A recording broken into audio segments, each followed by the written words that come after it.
ሰላም ክቡራንን ተኸታተልቲ መደብ ኢቢቲ ቻነል ከመይ ቀኒኹም ከመይ ኣለኹም ኣብ ዝሓለፈ መደብ ዲጂታላዊ ምዕባለ ብዛዕባ አይዲ ኮርድ ኣብ ክንድታ ሴራ ዘገልግል ምዕባለ ተመልኪትና ነርና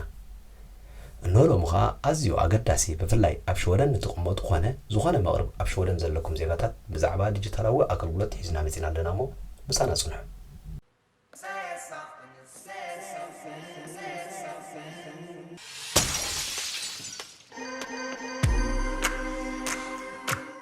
ኣብ ሸወደን ናይ ኣገልግሎት ደብዳቤ ብሰታሪት እናተረፈ ይኸይድ ከም ዘሎ ዝፍለጥ ኮይኑ እዚ ናይ ኣገልግሎት ፖስታ ብዲጂታላዊ መንገዲ ይፍጸም ከም ዘሎ ልዕሊ ፍርቂ ተቐማጠ ሸወደን ከዓ በዛ ኣገልግሎት ተጠቃሚ ከም ዝኾነ ክፍለጥ ተኻኢሉ ኣሎ ዲጂታላዊ ኣገልግሎት ፖስታ ሸወደን ኪብራ ብዝብል ስም ዝፍለጥ ኮይኑ ብዝህቦ ዘሎ ኣገልግሎት ኣብ ቅድሚት ካብ ዝስርዑ ዲጂታላዊ መሳለጥያ ሓደ እዩ እዚ ዲጂታላዊ መሳለጥያ ናይ ፖስታ ኣገልግሎት ማለት ኪብራ ዝተፈላለዩ ትካላት መንግስትን ወሃብቲ ኣገልግሎታትን ናይ ውልቁ ኾነ ማሕበራውያን ኩባንያታት በዚ ዲጂታላዊ ኣገባብ ኪብራ ይጥቀማ ምህላወን ናይ ቴክኖሎጂ ምዕባለ ምርኩስ ብምግባር ፀብፃባትና ሓቢሮም ልዕሊ 5.5 ሚልዮን ተጠቀምትን ልዕሊ 40,000 ትካላትን ካምፓኒታትን በዚ ዲጂታላዊ መካን ነዚ ናይ ኤሌክትሮኒካዊ ኣገልግሎት መስርሕ ምልኣኽ ይጥቀማሉ ምህላወን ኤቢቲ ቻነል ኣረጋጊጹ ኣሎ ብፍላይ እዞም ዓበይቲ ዝበሃሉ ትካላትን ወሃብቲ ኣገልግሎታትን ሸወደን ከም በዓል ፎርሸክሪን ካሳ ስካተበርከት አርቤስ ፎርመሊንግን ካልኦትን ናይ ሰታሪት ደብዳቤ ገዲፎም ኪብራ ይጥቀሙ ከም ዘለዉ ዝፍለጥ ኮይኑ ከም በዓል ኦሪየንስ ስታዲዮም ወዘተ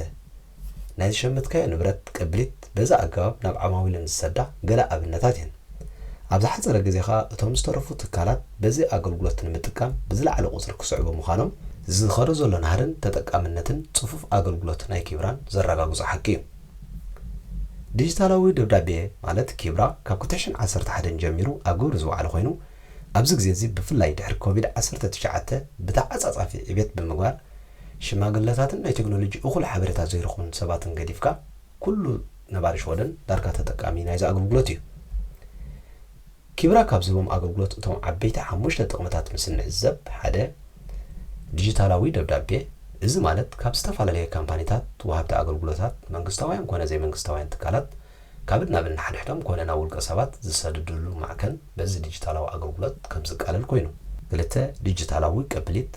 እዚ ማለት ካብ ዝተፈላለዩ ትካላትን ካምፓኒታትን ብቐጥታ ናይ ዝተኸፍለ ቅብሊት ናብ ዓዳጋይ ከም ዝመጽእ ብምግባር ነቲ ኣገልግሎት ከም ዝቃለል ተገይሩ ሰለስተ ዲጂታላዊ ክፍሊት እዚ ኸኣ ናይ ዝኸፍለሉ መዝገብ ብቐጥታ ካብቲ ትካል ከም ዝስደደሉን ከም ዝመጾን ብምግባር ዝሕግዝ ኣገባብ እዩ ኣርባዕተ ዲጂታላዊ ጸብጻብ ደሞዝ እዚ ናይ ስራሕካ ደሞዝ ቅድሚቲ መሃያኻ ኣታዊ ምዃኑ ብዲጂታላዊ መስርሕ ገይሮም ብምልኣኽ ወርሓዊ ደሞዝካ ኣታዊ ቅል ምዃኑ ጌጋታት ካብ ኣስራሒ ወገን ከየጋጥም ንምቁፅጻር ይሕግዝ ሓሙሽተ ዲጂታላዊ ከብሒ እዚ ዓይነት ከዓ ስእሊ ኮነ ዶኩመንት ኣብ ሓደ ዲጂታላዊ ዘንጊ ከተቐምጦ ዝሕግዝ ዓይነት ምዕባለ ዝተራቐቐ ናይ ዲጂታላዊ ኣገልግሎት ዝህብ ሓገዝ እዩ ነዞም ክንሪኦም ዝጸናሕና ሓዊስካ ዝተፈላለዩ መልእኽታት ኮነ ሰነዳት ኣብ ክንዲ ብሰታሪት በዚ ዲጂታላዊ ኣገባብ ናይ ኪብራ ብቐጥታ ክትረኽቦም ትኽእል ልዑል ጥበብ ዝተሓወሶ ቴክኖሎጂ ናይ ዘበና እዩ ቀንዲ ውሽጠ ናይዚ ኪብራ ኣገልግሎት ብዘይ ክፍሊት ብውሕስነት ከይጠፍኣኒ ከይወድቀኒ ከይስእኖ ዘይትብለሉ ኣብ ርእሲ ምዃኑ ንኸባቢያዊ ብከላ ውሕስነት ዝህብ ቴክኖሎጂ እዩ ኪብራ ኣዝዩ ውሑስ ዝኾነ ናይ ኣገልግሎት መካን ምዃኑ እናዘኻኸርና ኩልኹም ተጠቀምቲ ናይዚ ዓውዲ ኩሉ ግዜ ዝኾነ መልእኽቲ ከይመፀ ክንከታተሎ ከም ዝግባእ ብፍላይ ካብ ወሃብቲ ስራሕን ኣገልግሎታትን ዝመጽእ ደብዳቤታት መልሲ ከድልዮም ስለ ዝኽእል ብዝተኻእለ መጠን ኣብ ዝሓፀረ ግዜ ከፊትና ክንሪኦ ይግባእ ከምኡውን ካብ ዝተፈላለዩ ወሃብቲ ትካላትን ማሕበራትን ናይ ንኸፍለሉ ቅብሊት ኮነ ክፍሊት ከይመፀና ብጥንቃቐ ክንክሕዞን ክንከታተሎ ንግባእ እቶም ናይ ከምዚ ዓይነት ዲጂታል ክእለት ዘይብልና ይኹን ናይ ቋንቋ ፀገም ዘለና ሰባት ንመቕረብና ከፊቶም ክሪኡልና ክንውከሶም ሓጋዚ እዩ ኪብራ ብዝቐለለ መንገዲ ኣብ ሞባይል ወይ ከዓ ኣብ ኮምፒውተር ብቐጥታ ካብ መርበብ ኢንተርነት ወይ ከዓ ኣብ ሞባይል ኣውሪድካ ክትጥቀመሉ ትኽእል ዲጂታላዊ ኣገልግሎት ፖስታ እዩ ኪብራ ክትጥቀም እንተደኣ ኮንካ ናይ ሸወደን መለለዪ ቁፅሪ ማለት ፐርሽን ናምበር ኢንተርነት ወይ ከዓ ዋይፋይ ሞባይል ወይ ኮምፒውተር ከምኡውን ባንክ አይዲ ክህልወካ ኣለዎ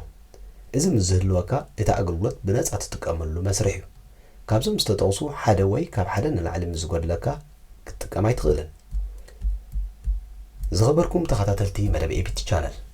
إذا ديجيتالاو معبالة زبل مدبنا قصال مخانو نحبرنا أتم سبسكرايب زي كنا سبسكرايب نقول لكم بتصحكا شير نابلنا زلكم حساب كنا ريتو أبدا كومنت تصحفلنا إن أزخاخرنا